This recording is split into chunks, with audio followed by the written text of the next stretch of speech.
அமலாக்கத்துறை அலுவலகத்தில் அத்துமீறி நுழைந்ததாக குற்றச்சாட்டு எழுந்துள்ளது.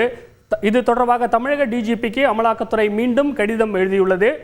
சம்மனில், அதாவது ஆஜராக அனுப்பப்பட்ட சம்மனில் விரிவான தகவல் இல்லை என்றும் அமலாக்கத்துறை தரப்பில் தெரிவிக்கப்பட்டுள்ளது. கூடுதல் விவரங்களை செய்தியாளர் சாலமன் வழங்க கேட்கலாம். வணக்கம் சாலமன், அமலாக்கத்துறை டிஜிபிக்கு எழுதியுள்ள இந்த கடிதத்தில் வேறு என்னென்ன விஷயங்கள் குறிப்பிடப்பட்டிருக்கிறது?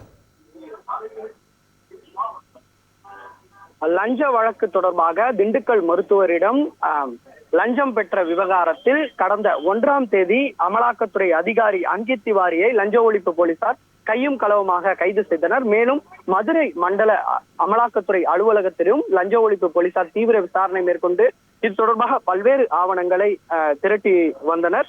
இந்த நிலையில் இந்த சம்பவம் தொடர்பாக அமலாக்கத்துறை அதிகாரிகள் சட்டவிரோதமாக லஞ்ச ஒழிப்பு போலீசார் அமலாக்கத்துறை அலுவலகத்திற்கு புகுந்து அங்கிருந்த முக்கிய ஆவணங்களை திருடி சென்றதாக ஒரு புகார் ஒன்றை டிஜிபி அலுவலகத்திற்கு அளித்தார். குறிப்பாக இதில் சட்டவிரோதமாக மர்ம நபர்கள் சிலர் தங்களது அலுவலகத்திற்கு புகுந்து முக்கிய ஆவணங்களை திருடி சென்றதாக இந்த புகாரானது டிஜிபி அலுவலகத்திற்கு புகார் அளிக்கப்பட்டது.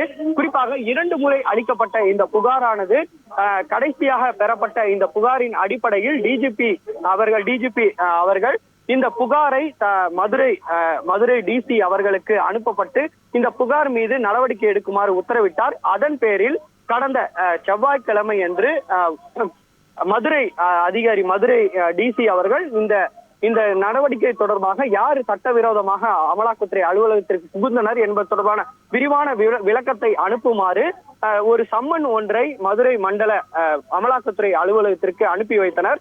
இந்த நிலையில் இந்த அமலாக்கத்துறை அலுவலகத்திற்கு அனுப்பப்பட்ட சம்மனில் தமிழக காவல்துறை உரிய எந்த விதமான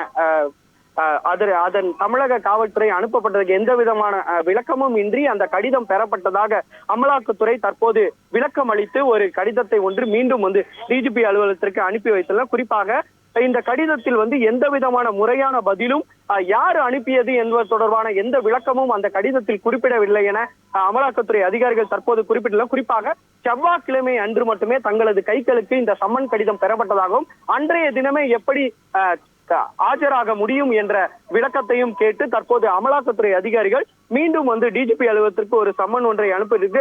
ஆதாரங்களை கேட்காமல் நேரடியாக விளக்கம் அளிக்க வேண்டும் என்று கூறுவது அது உள்நோக்கத்தோடு செயல்படுவதாக உள்ளதாகவும் தற்போது அமலாக்கத்துறை அதிகாரிகள் தமிழக காவல்துறையை குற்றம் சாட்டியுள்ளனர். மேலும் என்ன மாதிரியான விளக்கத்தை தாங்கள் அளிக்க வேண்டும் எனவும் முழு விவரங்கள் அதில் எந்த விதமான குறிப்பிடவில்லை எனவும் தற்போது அமலாக்கத்துறை அதிகாரிகள் அந்த கடிதத்தில் மீண்டும் குறிப்பிட்டுள்ளனர். இந்த விவகாரமானது தற்போது சூடு பிடித்துள்ளது. குறிப்பாக மாறி மாறி இந்த விவகாரமானது தமிழக காவல்துறை மற்றும் அமலாக்கத்துறை இடையே நடைபெற்று வருவதால் இந்த விவகாரம் பெரும் சர்ச்சையை ஏற்படுத்தியுள்ளது குறிப்பிடத்தக்கது.